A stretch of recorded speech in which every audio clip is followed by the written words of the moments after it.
Boa tarde, sou Nayana, essa é minha amiga Laís, a gente fez esse trabalho juntas. A gente vai falar sobre a obra Anchieta escrevendo a poema Virgem, de Lucílio de Albuquerque. A gente colocou essa citação porque diz bastante um pouco da carreira, do estilo, não do estilo, mas do desenrolar artístico dele, né? Não tem propriamente estilo predileto, pinto com o mesmo entusiasmo a marinha e a paisagem. Todavia, confesso-lhe que fico mais satisfeito toda vez que realizo um quadro de ideia que faça pensar. Só um adendo, estilo, quando ele diz aí, ele não está falando de estilo artístico, mas sim de gênero, né? Antes dele começar a carreira dele, ele nasce em Barras, no Piauí, em 1877, e ele, antes de começar a carreira como artista, ele tenta seguir a carreira de direito, só que ele vê que não é a praia dele. E aí, em 1896, ele vem para o Rio de Janeiro e ingressa na Escola Nacional de Belas Artes como aluno livre. De 1901 a 1905, ele vai ter a sua formação como aluno regular. E aí ele vai ser discípulo de desenho dos mestres Daniel Berardi e Zeferino da Costa e de pintura de Rodolfo de Amoedo e Henrique Bernadelli. Em 1906, ele vai concorrer ao prêmio de viagem e vai ganhar com essa obra que a gente vai apresentar, e ele vai para Paris, onde ele vai complementar os seus estudos. Na ocasião, ele tem contatos, ele não se limita nessa formação no exterior a fazer a reprodução, cópia das obras dos grandes mestres. Ele entra em contato com outras tendências artísticas que estavam mais em voga. E aí ele tem aulas com Jean-Paul Laurent, Henri Royer, Marcel Bachet e Eugène Grasset. E aí, nesse sentido, quando ele retorna ao Brasil, em 1911, ele vai se firmar no cenário artístico brasileiro meio que como um elo entre a pintura oitocentista e a pintura moderna.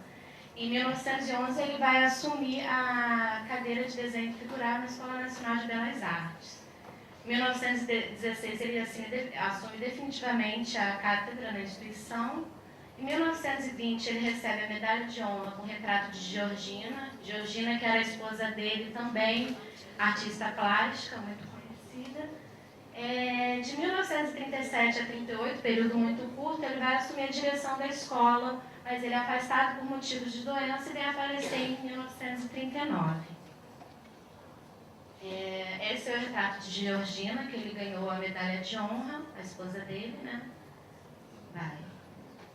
Essa é a obra que a gente analisou, que é de 1906, com a qual ele ganhou o prêmio de viagem. Na referência textual, a gente tentou buscar alguma coisa, mas não conseguimos uma referência textual tão explícita que falasse. Então, a gente buscou recorrer aos fatos históricos que estavam associados à cena representada e o próprio poema, que eu já vou falar, que foi escrito pelo Anchieta. Esse momento histórico está falando do conflito da Guerra dos Tamoios, que aconteceu entre 1554 e 1567, que foi o conflito entre os tupinambás e os portugueses. E o padre Manuel da Nóbrega e o José de Anchieta estavam juntos nessas negociações de paz. Enquanto o Manuel da Nóbrega vai à capitania de São Vicente com Inhambebe, que seria o chefe da tribo Tupinambá, para dar prosseguimento às negociações de paz, o Anchieta fica como refém, cativo em Peruíbe, que é a atual cidade de Ubatuba, como refém e como uma garantia nesse trato de negociação. Nesse período que ele fica cativo, que são durante 5 meses, ele segundo os relatos históricos, ele decora esse poema, ele compõe ele, mas ele só decora porque ele não tinha papel para escrever. E disse que nos finais da tarde, quando ele já terminava o trabalho, ele ia para a praia e escrevia na areia os poemas, que era uma forma dele estar fugindo da tentação da carne que as índias desnudas causavam e de manter a sua fé. São quase 6.000 versos, obviamente eu não vou falar os 6.000, senão vou ficar um cego aqui, mas a gente pegou uma parte que diz bem isso. Eis os versos que outrora, ó Mãe Santíssima, te prometi em voto. Enquanto entre tamanhos conjurados, pobre refém, tratava e suspiradas pazes, tua graça me acolheu em teu materno manto, e teu poder me protege intactos corpo e alma. Histórico da obra. Esse foi o tema sorteado, né, para ele concorrer a esse prêmio de viagem logo depois que ele terminou a formação dele. Na banca, ele foi o único concorrente, o tema foi de agrado dele, apesar de ele não ter escolhido, ele gostou muito de representar o tema. A banca foi composta por Rodolfo Amoedo, Henrique Bernadelli e Zeferino da Costa. Segundo o termo de julgamento, a obra atende aos requisitos de ter a harmonia geral, a indispensável lógica entre o movimento do protagonista e os acessórios que completam a cena e boa compreensão da atitude do personagem em relação ao assunto. Esse daí foi o esboço que ele entregou juntamente com a obra final, o esboço em carvão sobre o papel. Aí já está bem velhinho, né, bem desgastado, mas dá para ver no centro a figura do Anchieta. Essa crítica a gente decidiu destacar, porque o Gonzaga Turco foi um crítico de arte muito importante, e eu acho que ele narra bem como é que ele fez essa obra. Fez opostos nos seus momentos de meditação à beira-mar, quando ao cair da tarde ia compor seus versos que escrevia na areia.